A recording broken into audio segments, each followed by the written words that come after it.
Ethan never expected to be chosen for something so important. He was an engineer, not a diplomat or a soldier. When he got the news that he would be traveling to another planet as part of a diplomatic team, he almost thought it was a mistake. But the official papers were real, and his name was right there in the middle of the list. His family could not believe it either. His younger brother Ben kept asking if he would meet any aliens and if he would come back with stories to tell. Ethan spent days preparing for the journey. He tried to learn about the alien culture, their language, and their customs. Most of it was confusing. The books were full of warnings about how humans should act in the alien palace and what mistakes could cause a problem. Ethan practiced bowing, the greeting that was expected. He learned that the Queen, Lyra, was both powerful and mysterious. She ruled her people with kindness, but also with strict rules. The day finally came for Ethan to leave Earth. He wore a simple suit and carried a small bag with just a few personal items. His team was made up of other humans, some scientists, and a few military officers, but none of them were his friends. On the shuttle ride up to the main ship, Ethan felt alone and nervous. He looked out the window at the stars, trying to calm his thoughts. The main ship, Unity, was waiting in orbit. It was large, with big halls and many rooms for guests from both Earth and the alien world. The trip took several days. Ethan tried to talk with the others, but most people kept to themselves. He made friends with Rachel, a scientist who liked to joke about how humans always find ways to mess things up. Rachel helped him relax a little, and together they went over the ceremony plans one more time. When they finally reached the alien planet, everyone crowded to the windows. The city below was full of shining towers and strange shapes. The palace was easy to see. It was a tall building in the center of the city, surrounded by gardens and walls that glowed with soft light. Their shuttle landed on a wide stone platform, where many alien guards waited. The guards were tall and had pale blue skin, wearing long robes and gold bands on their arms. They looked serious and proud. Ethan's heart raced as he walked down the ramp. The air smelled different, a bit sweet, and sharp at the same time. The guards watched the humans closely. The team was led into the palace, their shoes clicking on the smooth floor. The halls were wide, with high ceilings and colored glass that made patterns of light on the ground. Strange plants grew in pots, their leaves moving slowly in the air. They were led to a big room with tall doors. The humans stood together, whispering quietly. Ethan checked his suit and tried to remember the right way to bow. He wished he could disappear into the crowd, but a guard pointed at him and motioned for him to come forward. Ethan's mouth felt dry, but he stepped out in front of everyone. The doors opened with a soft sound. Inside, the room was even more beautiful. Soft music played and the air was cool. At the far end, Queen Lyra sat on a raised seat. She wore a long dress that shone like water, and her dark hair was tied back with silver ribbons. Her eyes were bright and kind, but also sharp, as if she could see everything. Around her, alien advisors and guards stood in perfect rows. Ethan took a slow breath and started walking toward the Queen. Every step felt heavy. The other humans watched him, and some of the aliens leaned forward with interest. When he reached the right spot, Ethan stopped and tried to remember the correct greeting. He bowed, bending at the waist, just like he practiced. He expected the Queen to nod or maybe smile. Instead, Queen Lyra stood up from her seat. She looked at Ethan with wide eyes. Then, to everyone's shock, she bowed deeply to him. Her advisors gasped. The guards looked at each other in surprise. No one moved or spoke for a long moment. Ethan did not know what to do. He stood there, frozen, with the Queen bowing before him. He could feel hundreds of eyes on him. He wondered if he had done something wrong. He wondered if he had insulted her by bowing first, or if he had broken some secret rule. But the Queen stayed bowed, her head low. The silence in the room grew heavy. Finally, Queen Lyra straightened and looked at Ethan with a gentle smile.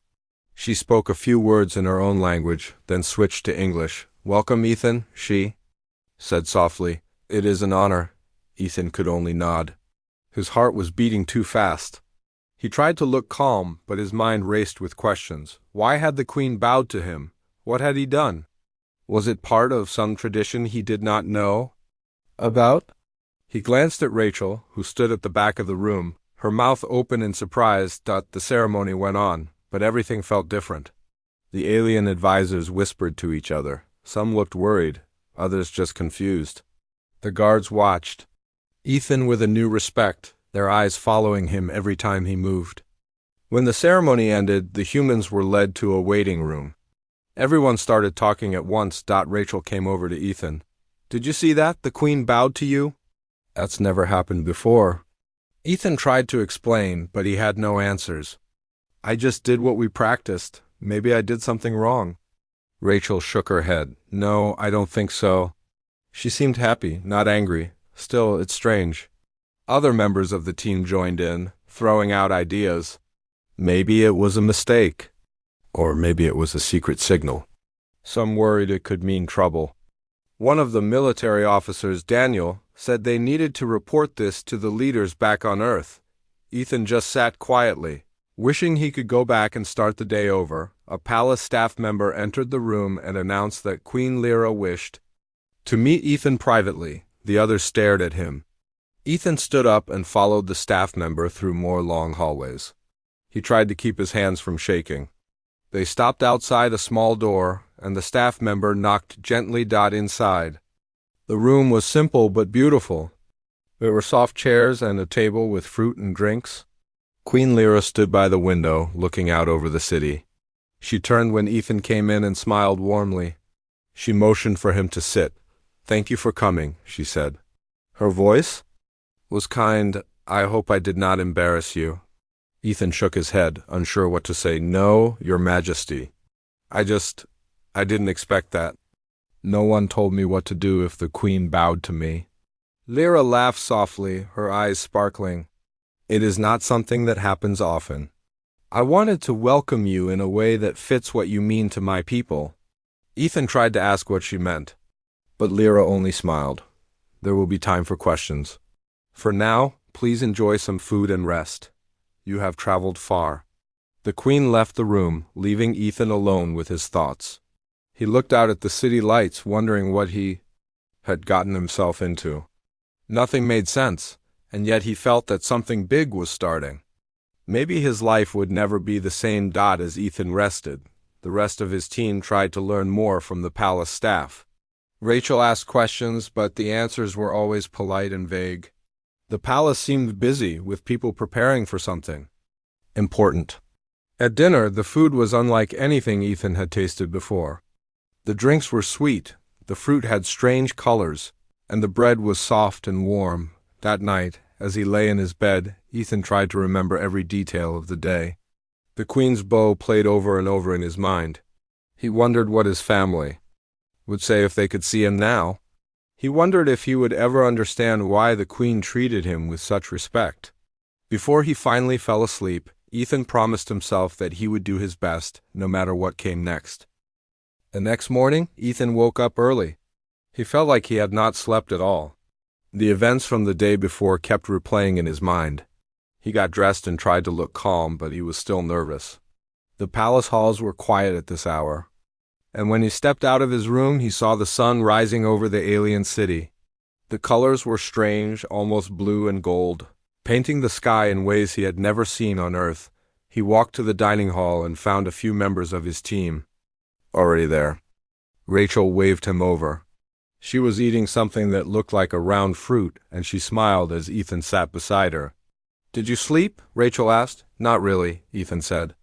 "I kept thinking about what happened." Rachel leaned closer. "Everyone's talking about it. The staff are whispering in the halls. Even the guards look nervous. Nobody knows what the Queen is thinking." Ethan nodded. He noticed that the palace staff now acted differently around him. Every servant gave him a deep bow, and their voices were quieter than before.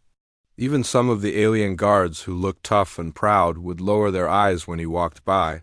Ethan felt uncomfortable with all this attention. He just wanted to blend in, but it was impossible now. After breakfast, the team gathered in a meeting room. Daniel, the officer, spoke first. "Ethan, you did nothing wrong," he said. "But this situation is strange. The Queen's bow is a big deal here. Some of our contacts say it's never happened in the palace before. Rachel added, "It's not just the bow. People are treating you like you're someone important." I asked a staff member what's going on, but she just smiled and told me to wait for the Queen's answer. The group decided that Ethan should continue. As normal, they would follow the day's schedule, which included a tour of the palace and a lesson on local customs. As they left the meeting, Ethan tried to keep his head down. He followed the group through wide halls filled with sunlight and the scent of strange flowers. During the tour, a palace advisor named Vera joined them. She was tall with silver hair and gentle eyes. She spoke softly, explaining the meaning of every painting and statue they passed. When she spoke to Ethan, she bowed her head just a little lower than for anyone else. At one point, Vera stopped in front of a mural that showed two figures, one with blue skin and one with light skin like Ethan's. The blue-skinned figure was bowing. "This painting is from our oldest stories," Vera said. "It shows respect given to a visitor from the stars." Ethan felt everyone's eyes on him. He tried to change the subject, asking about the plants in the garden outside. Vera smiled kindly and continued the tour. The lesson on customs was even stranger. An old scholar named Rin led the session. He explained the basics of alien greetings, dining rules, and court manners. Then he turned to Ethan. "In our history," Rin said, "there are stories of a traveler from another world. It is said this person would come in a time of need and bring wisdom. Some believe you might be that traveler." Ethan could not find the right words. He was just an engineer. He had no special skills besides fixing machines and solving problems. Still, the aliens looked at him with hope in their eyes.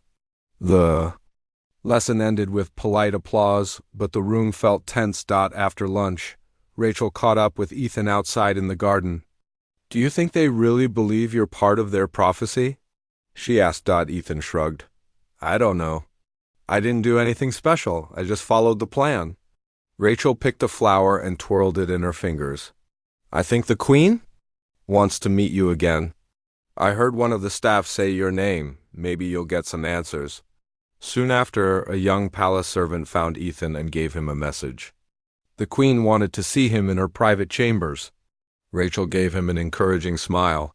"Good luck," she said. Ethan followed the servant through narrow halls and up a spiral staircase. The Queen's private rooms were quiet and full of soft light. Queen Lyra was waiting by a window, looking out over the city. She wore a simple dress, her long hair loose around her shoulders. She looked younger and more relaxed than she did in the royal court. She greeted Ethan with a small smile. "Please sit," she said. "Would you like some tea?" Ethan nodded, and Lyra poured 2 cups of blue-green liquid. It tasted sweet and calming. For a moment they just sat together, watching the city below. Then Lyra spoke. "Do you know why I bowed to you yesterday?" Ethan shook his head. "No, Your Majesty, I don't understand." Lyra looked at her hands. "There are stories in my people's history. Stories of a human who would come from the stars and help our world in a difficult time. The way you arrived, the way you look, even your name. All these things match the prophecy." Ethan stared at his cup. "I'm just an engineer." "I can't be the person from your stories," Lyra smiled sadly. "Maybe, but my people believe in signs. They look for hope. Right now, we need hope more than ever." Ethan wanted to say more, but he saw that Lyra was troubled. She looked tired. "Is something wrong?" he asked. She nodded. "There are problems in the kingdom. Some of my advisors do not agree with my choices. There is tension with a rival planet. Many of my people are afraid. Your arrival has given them something to believe in." Ethan felt the weight of her words. "I will do my best to help, but I'm not special." Lyra looked at him for a long time. "Sometimes just being kind is enough. Sometimes the right person arrives when we need them most." The Queen thanked Ethan for his time and said she would call for him again soon. He walked back to his room, his mind spinning. Could he really make a difference here, or was he just a symbol? That evening, at dinner, the whole team was invited to a formal meal in the palace dining hall. The table was covered with colorful food and bright decorations. The Queen sat at the head, but she kept glancing at Ethan. The advisors watched him. Their faces unreadable. After the meal, there was music and dancing. The aliens danced in circles, moving slowly and gracefully. Some of the humans joined in. Rachel pulled Ethan onto the floor, and for a while he forgot his worries. The music was light and the laughter filled the hall, but as the night went on, Ethan noticed groups of aliens whispering and watching him. He heard his name spoken in quiet voices. It seemed everyone was waiting for him to do something amazing. Later, Ethan stepped outside into the cool night air. The stars above were bright and strange, in new patterns he did not know. He felt very far from home. Rachel joined him and put a hand on his shoulder. "No pressure," she joked. "But I think you're the most famous person on this planet now." Ethan laughed softly. "I just hope I don't mess up." Rachel looked up at the stars. "Whatever happens, you're not alone. We're a team." Ethan felt a little better. He watched the lights of the city and promised himself to try his best. Maybe, just maybe, he could help these people even if he did not understand why he was so important to them. Inside the palace, the queen stood at her window, looking out into the night. She wondered if the old stories were really coming true. She hoped that Ethan was the one they had been waiting for. If he was not, she did not know what would happen to her world. That morning, Ethan woke to a soft knock at his door. A palace servant held a small tray with a simple message. "The queen requests your presence." He dressed quickly, his heart heavy with questions. The halls felt less grand at dawn, lit by pale light that filtered through high windows. He followed the servant past empty corridors, his footsteps echoing on the polished floor. The day before, everything had felt bright and new. Now he wondered what would happen next. Queen Lyra's study was warm and filled with light. Large plants lined the walls, their leaves swaying even without wind. She sat at a low table covered with maps and scrolls. Her face looked tired, but her eyes held determination. "Thank you for coming," she said. Her voice was gentle. She pointed to a star chart showing her world and several nearby planets. "I want to show you our situation in more detail." Ethan knelt as she motioned. He glanced at the chart. The rival planet, named Vestria, was marked with red lines showing their border. Small circles indicated Vestrian outposts on Lyra's world. The lines of conflict were drawn with thick strokes. "Our people have lived in peace for many generations," Lyra began. "But Vestria wants our resources. They have sent soldiers to our border. Our armies are strong, but they are equal in number. A war could last for years and cost many lives." Ethan listened carefully. He had always worked with machines and bridges, not war plans. Still, he knew that sometimes new ideas came from simple thinking. "Why do you show me this?" Ethan asked. Lyra looked at him. "Because you are here for a reason. The prophecy speaks not only of hope, but of solutions. I believe you can help me find a different path." Ethan breathed deeply. He touched one of the outpost circles. "If we could cut off their supply lines, that might slow them," he said, pointing to the main road. "But that would still be war." Lyra shook her head. "I seek a way to avoid killing. I want peace, but Vestria will not make peace easily." Ethan sat back on his heels. He thought about Earth's history and how sometimes people met on neutral ground to talk. What if we create a space where both sides can meet without weapons? A place under our neutral control to talk. Lyra's eyes lit up. A neutral zone. But Vestria might not agree to that. Ethan stood and walked to the window. Below, he saw workers in the palace gardens. He pointed. "Your world has advanced transport technology. What if we built a special transport line connecting the two? Capitals, but owned by both sides, a symbol of cooperation." Lyra considered this. A joint transport line. It would show we trust each other enough to share resources. "Yes, but we would need a treaty first." Ethan nodded. "We could draft an agreement, explain our mutual benefits trade, cultural exchange, resource sharing." "People often fear change because they do not see its benefits." Lyra smiled. "I like your thinking. But we have little time. Vestria's forces move closer every day. They work together for hours, drafting a plan. They listed benefits, increased trade revenue, safer borders, shared technology. They wrote steps for negotiation, send envoys, agree on neutral meeting. Zone, build transport line. Ethan used his engineering knowledge to estimate how long construction would take and the materials needed. Lyra added details about her world's environment and customs. By afternoon, they had a rough treaty and a plan to present it to both rulers. Ethan felt a spark of hope. What had started as a simple engineering suggestion had grown into a possible path to peace. Lyra thanked him with a warm smile, and Ethan felt stronger. He left the study on a high note. A servant brought him to the main hall where Lyra's advisors waited. They looked stern. One man, Talix, folded his arms. Queen, this is a risky idea. Vestria will laugh at us. Lyra held up her hand. Listen to him, Talix. Ethan's plan has merit. We will present it with confidence and a show of goodwill. Talix scowled, but others nodded slowly.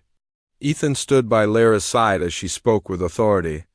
The advisors asked tough questions, but Lyra and Ethan answered each one. Some advisors still doubted, but others seemed intrigued. Later, Rachel and Daniel found Ethan in a side corridor. Rachel hugged him lightly. You did great, she said. Daniel gave a firm nod. Your idea actually makes sense.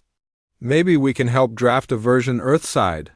Ethan smiled for the first time that day. He felt useful and purposeful.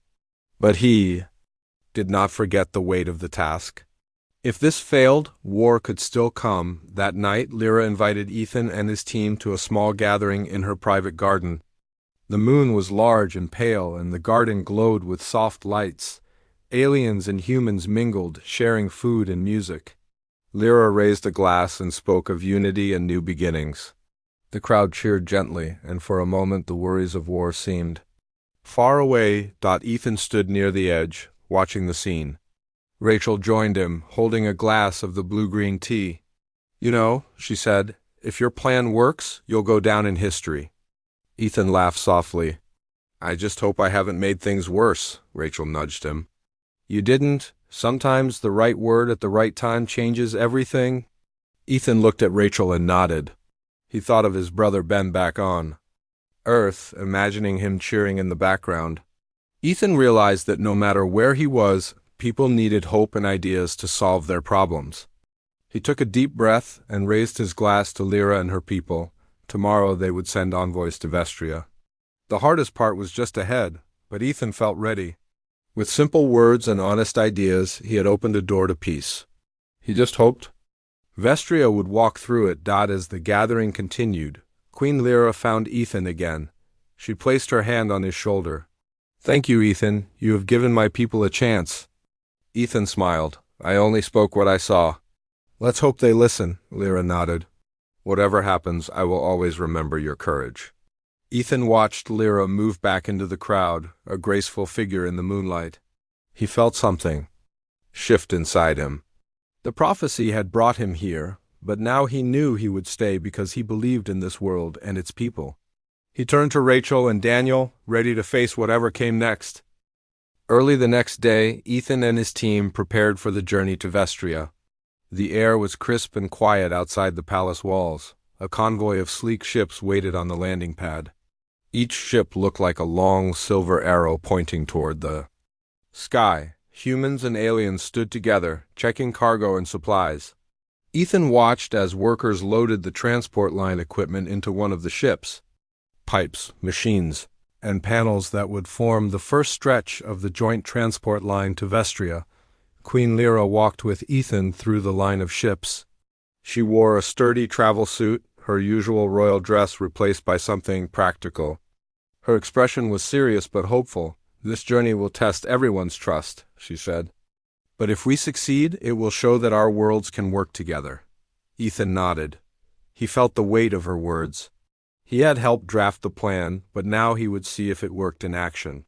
He could hear the hum of engines as the ships warmed up. The convoy took off smoothly and headed toward Vestria.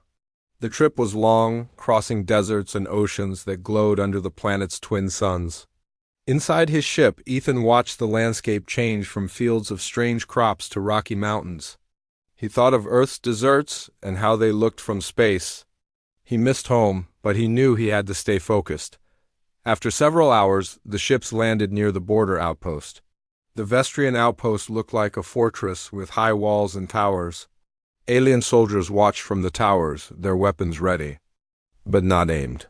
The humans and Lyran soldiers stepped out, forming a line between the outpost gates. Ethan stood near Lyra, his heart pounding. A Vestrian commander, tall and armored, approached. He looked at Lyra and Ethan with cold eyes. He spoke in a loud voice that echoed against the walls. "Queen Lyra, why do you bring these humans to our land?" Lyra stepped forward. "Commander Voss, I come with an offer of peace. We propose a neutral zone and a joint transport line to connect our cities." Voss glanced at Ethan. "A human engineer, here to speak for my world? Do you think this is a joke?" Ethan swallowed hard. He remembered the plan and the list of benefits. He stepped beside Lyra and spoke clearly. "Commander Voss, I am not here to joke. I helped draft this proposal. It will bring trade revenue, safer borders, and shared technology. It shows our people can trust each other." Voss's eyes narrowed. He turned to his soldiers and barked orders. They formed a line on the other side. The tension was thick. Ethan saw Lyra's jaw tighten. He realized that any mistake now could end in conflict. Voss studied Ethan for a long moment. Then he nodded slowly. "Very well. We will consider this. But we must meet in the neutral zone inside the outpost." "No ships, no weapons," Lyra agreed, and the outpost gates opened. A small field inside the walls had been cleared. It was marked with symbols that represented both worlds. Tables and chairs were set up under a large tent. Ethan and his team sat at one side, while Voss and his council sat opposite. The meeting began. Lyra spoke first, presenting the benefits of the plan. Ethan helped by showing simple diagrams on a holoscreen. He explained how the transport line would work, how resources would move, and how both worlds would share costs. The Vestrian Council asked tough questions. They were suspicious of hidden agendas. Ethan answered each question patiently, using only facts and clear numbers. When asked about security, he explained how neutral guards would patrol the transport line and how both sides would share command. At lunch, aliens from both sides sat together. The food was simpler than palace food, but it tasted good. Ethan ate quietly, watching Voss eat the same dishes. After lunch, Voss stood. "I admit, your plan is well thought out," Voss said. "But we need time to decide." "We will send our reply within 3 of your days," Lyra nodded. "That is acceptable. I hope we can move forward soon." Voss allowed Lyra and the humans to leave. The outpost gates closed behind them. The convoy returned to the palace under a tense sky. No one spoke much during the trip back. Ethan felt relief that the meeting had not ended in violence, but he also felt worry about the reply. Back at the palace, Lyra called a meeting with her advisors. They discussed strategies to encourage Vestria to accept the plan. Some suggested sending gifts, others suggested showing examples of how humans and Lyrans could work together. Ethan offered to organize a demonstration of the transport line machines, showing how they worked. The advisors agreed. In 2 days, they held a public demonstration in the palace courtyard. Workers assembled a small model of the transport line segment.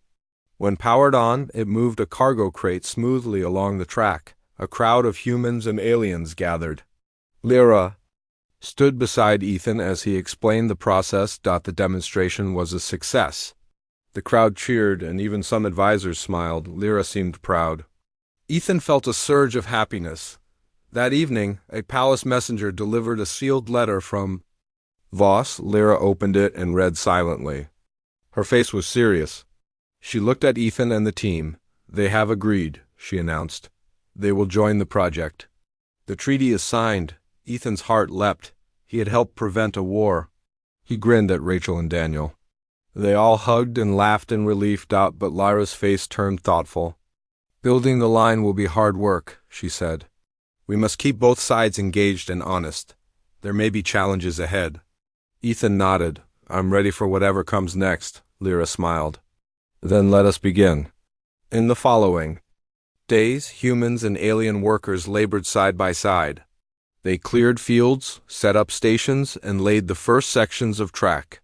Ethan supervised the engineering teams, solving problems as they appeared. He taught the workers Earth engineering methods and learned new alien techniques in return. At night, Ethan and Rachel sat under the stars outside the worksite. They talked about home, about their families, and about how strange it felt to build something that would change two worlds. "We're making history," Rachel said quietly. Ethan looked at the stars. "Yes, and I never thought I would be part of it." They went back to the work camp, tired but satisfied. Ethan knew the real test would come when the line carried its first load, but for now, he was proud of what they had done. He thought of Lyra and how she had trusted him from the start.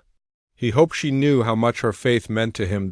As he lay down to rest, Ethan's thoughts drifted to the future he was helping build. It was a future of cooperation and peace. And even though he still did not fully understand the prophecy, he knew that he had found a purpose greater than anything he had ever imagined. Ethan woke before dawn, the chill air filling his lungs as he stepped outside the work camp. The first load of supplies was set to travel along the new transport line that morning. He felt both excitement and worry. Weeks of work had led to this moment. He checked his tablet, reviewing the route and the cargo schedule once more. Everything seemed in order. By the time the first transport pod arrived, workers and soldiers from both worlds had gathered around the track. Queen Lyra stood among them, wearing a simple uniform, her hair tied back. She looked calm but determined. Ethan swallowed hard and pressed the start button on his tablet. The pod hummed, then moved slowly along the rails. Cheering broke out as the pod reached the halfway station. People clapped and called out words of praise. Ethan smiled at Rachel, who gave him a thumbs up. It was a hopeful moment. But then, moments later, an alarm sounded. The pod stopped before reaching the end. Station. Lights flashed red on the equipment. Ethan rushed to the pod, followed by Lyra and her advisors. He examined the sensor panel and saw that the line's power feed had been cut. Someone had sabotaged the connection. Ethan felt his heart drop. Sabotage threatened not just the project, but the fragile trust between worlds. Lyra placed a hand on his shoulder. "We must find who did this," she said quietly. "If we blame Vestria, they may withdraw. We must handle this carefully." Ethan nodded and instructed the engineers to secure the site and inspect the cables. Rachel helped coordinate while Daniel organized the guards around the area. As workers began to repair the damage, Ethan walked with Lyra away from the crowd. "Do you think this was done by someone from Vestria?" Ethan asked. Lyra shook her head. "I cannot be sure. There are factions here who oppose the project. Some advisors want war. They might sabotage peace to prove my plan wrong." Ethan frowned. "We need evidence. If we accuse the wrong side, the project will fall apart." Lyra nodded and took a deep breath. "Find the truth, Ethan. I trust your skills." Ethan set to work. He examined the cut cable and gathered fragments of the metal sheath and conductor. He noted the tool marks and the pattern of the cut. Then he compared them with the maintenance tools used by palace workers and those used by Vestrian engineers. The patterns matched the tools from the palace quarters, not the outpost. Ethan's findings suggested an insider job. He reported his results to Lyra, who looked troubled. "So the threat is here," she said. "One of my own people does not want this piece." Ethan nodded. "We should investigate discreetly. If the traitor realizes we suspect someone, they may strike again." Lyra agreed and summoned a trusted aide, Mara, who oversaw security. Myra organized a small team of loyal guards to watch key suspects. They discreetly monitored the advisors and workers with access to the cables. Over the next day, they watched movements and recorded who entered the maintenance area during off hours. That evening, Ethan was invited to dine privately with Lyra in her chambers. The hearth fire glowed softly, and alien music played quietly. "You have done well," Lyra said. "Your investigation gives us hope. But I fear the traitor knows we suspect internal sabotage." Ethan looked at her. "I think I can catch them in the act." We set another test. "We place a decoy cable panel in a remote area and watch closely. The saboteur will come for it." Lyra smiled. "Your plan is clever. I will give you the resources you need. They organized the decoy operation for the next night. The panel was set up under cover of darkness, monitored by hidden cameras and guards in plain clothes. Ethan stood with the monitors, watching the screens with Rachel and Myra. Hours passed slowly. Then around midnight, a lone figure slipped into view. The figure moved carefully to the decoy panel and produced a small cutting tool. Ethan's heart pounded. He whispered, "There he is. Get his face on camera." The guards moved in quietly and surrounded the saboteur. He tried to flee but was quickly caught. The intruder's helmet came off, revealing one of Lara's senior advisors, Talix, the same man who had opposed the peace plan. Next morning, Talix was brought before the Queen and the Council. He looked defiant. "I did what I had to do, too. Protect our people. Your plan will leave us weak." "Vestria cannot be trusted," Lyra spoke firmly. "My people must learn a new way. Peace is better than endless war. You betrayed that trust." Talix sneered. "Peace is a dream. Strength is all that matters." He was led away, stripped of his position. The revelation sent shock waves through the court. Some advisors expressed relief that the traitor was caught. Others remained silent, uneasy about their own positions. Ethan watched as Lyra regained control of the council and reaffirmed her commitment to the project. That afternoon, the repaired pod ran again. This time it carried a cargo of food, medicine, and tools. Ethan, Rachel, and Lyra stood by as it reached the end station without incident. Tears of relief and joy fell from many eyes. The crowds cheered and hands clasped in celebration. Lyra found Ethan after the ceremony. "You saved this project, and perhaps my world," she said softly. Ethan shook his head. "We did this together. Trust and teamwork made it possible." Lyra smiled and bowed her head. Ethan bowed in return, understanding the gesture now more than ever. Over. The following days, the transport line became a symbol of hope. Traders from Vestria traveled along the line, carrying goods and stories. Scientists exchanged ideas, and children from both worlds played together in the gardens along the route. Ethan continued to oversee the engineering work, improving the line and training workers. He felt at home here, even though he was far from Earth. He wrote a message to his brother Ben. "I found my place among the stars. I helped build peace between worlds." Life at the palace settled into a new routine. Lyra invited Ethan to a private dinner one evening. They spoke of the future. "What will you do when your mission ends?" Lyra asked. Ethan thought of home, but also of the friends he had made. "I will visit Earth, but I will return here. I want to help more." Lyra's eyes shone with gratitude. "Then you will always have a place here." Ethan smiled, feeling that he had truly found a purpose greater than anything he had imagined. The Queen's unexpected respect on that first day had led him to this. He understood now why she bowed. He had brought more than skills. He had brought hope. The morning sun rose over the work camp, painting the rails and machines in soft gold. Ethan stretched and walked along the newly laid track. Word of the line's success had spread, and today he would ride the first full cargo load back to Vestria. His heart raced with pride and a small touch of fear. Queen Lyra arrived in a transport pod, accompanied by Rachel and Daniel. Lara's face glowed with hope. She stepped onto the platform and greeted Ethan with a nod. "Are you ready?" she asked. Ethan smiled. "Ready as I'll ever be." The cargo pod was loaded with food, medicine, and gifts from Lyra's world. Engineers and workers stood beside the track, eager to see the pod arrive safely at the Vestrian outpost. Ethan climbed into the pod's control cabin.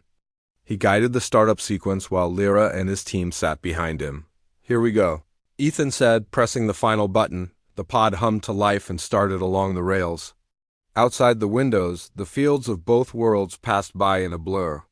Ethan watched the gauges carefully. Everything was stable. As they neared the halfway station, Ethan noticed a small group of figures in the distance moving toward the track. His eyes widened. Saboteurs? He slowed the pod to a crawl. Lyra leaned forward. "What is it?" Ethan pointed. "Someone's on the rails ahead." The pod stopped safely before reaching them. Two figures wore the uniforms of neutral guards. But Ethan's sharp eyes saw differences in their badges. They were IMPOS. Rachel and Daniel jumped up. What do we do? Rachel asked. Ethan examined his controls. We must alert the outpost. But we also need to keep the pod safe. I'll send a distress signal, then hold here. He tapped a button, sending the alarm to both palace and outpost. Lyra pressed her hand on his shoulder. Be careful. The imposters reached the pod and tried to pry open a side hatch. Their tool was like the one Talix's group used. Ethan watched in anger. He would not let them ruin this moment. He opened the hatch from inside. The door slid open quietly. The two men froze. Ethan stood, blocking the entrance. Rachel and Daniel stood beside him. Stop right there, Ethan said firmly. You are under arrest. The men sneered and lunged forward. Daniel grabbed one, wrestling him to the floor. Rachel held the other at bay. Ethan pressed a button, sealing the hatch and sounding the pod's horn. The noise echoed over the fields. Soldiers appeared at the station, running toward the pod. They surrounded it and arrested the saboteurs. Lyra thanked Ethan quietly.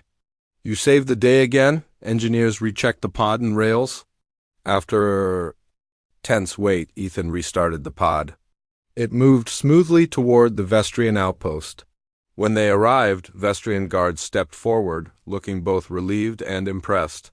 Commander Voss met them at the gate. He bowed to Ethan. Your courage and quick thinking saved our supplies. You have proven your worth. Ethan nodded. Lyra stepped forward. Let this moment mark our joint success. We stand together, Voss smiled. A strong message for all. Inside the outpost, they unloaded the cargo. Vestrian soldiers and Lyran workers worked side by side. The atmosphere was warm, filled with chatter and cooperation. After the unloading, Lyra invited Voss, Ethan, Rachel, and Daniel to a small banquet. They sat around a long table, sharing stories of home and dreams for the future. Ethan spoke of Earth's bridges and cities. Voss described Vestria's art and music. Lyra listened, her eyes bright. When the meal ended, Lyra raised a glass of wine. To peace between our worlds, she said. Everyone echoed her toast. Glasses clinked and smiles spread across the table. The journey back to the palace was calm. The successful mission had lifted burdens from many hearts. Ethan leaned back, thinking of the day he first arrived and how far he had come. That night, Ethan walked through the palace gardens. Lyra joined him, her face peaceful. You did more than help build a line, she said softly. You built trust. And friendship, Ethan looked at her. I only did what felt right, Lyra smiled. Sometimes simple truth is most powerful. She paused. Ethan, you will always be honored here. The prophecy spoke of a helper, a friend. You became both? Ethan felt his chest tighten. He thought of his family, his home, and how different his life had become. He bowed deeply to Lyra. And I will always be at your side, he said. Lyra bowed in return. Under the pale moonlight, two worlds were united by respect and hope. In the following months, the transport line became a symbol of peace and progress. Markets opened along its path, science stations sprang up near its stops, and children from Earth, Lyra's world, and Vestria met each other as friends. Ethan stayed on, teaching new engineers and working on line improvements. Rachel led scientific exchanges, and Daniel helped train security forces for the neutral zone. One evening, Ethan received a message from Earth. His mission term was ending. He would return home soon. He shared the message with Lyra. I must return, he said quietly. My family will worry. Lyra placed her hand on his. You have a home here, Ethan. You can return any time. He nodded, both happy and sad. He had found a purpose among the stars, but missed Earth. Still, he knew this was not an end, but a new beginning. On his final day, Ethan stood before the royal court. Advisors, engineers, soldiers, and citizens gathered. Queen Lyra bowed deeply. To him, Ethan bowed back. Thank you, Lyra said, for your courage, your kindness, and your friendship. Ethan smiled. Thank you for trusting me, the court cheered. Ethan turned to face the crowd, tears in his eyes. He had come as a simple engineer and left as a hero of two worlds. As he boarded the shuttle to Earth, Ethan looked back at the palace and the shining rails. he whispered to himself. Goodbye for now. The shuttle rose, carrying Ethan toward home. Below, the transport line glowed softly, a promise of lasting peace. In his heart, Ethan knew that he would return one day to keep building bridges between worlds and between people.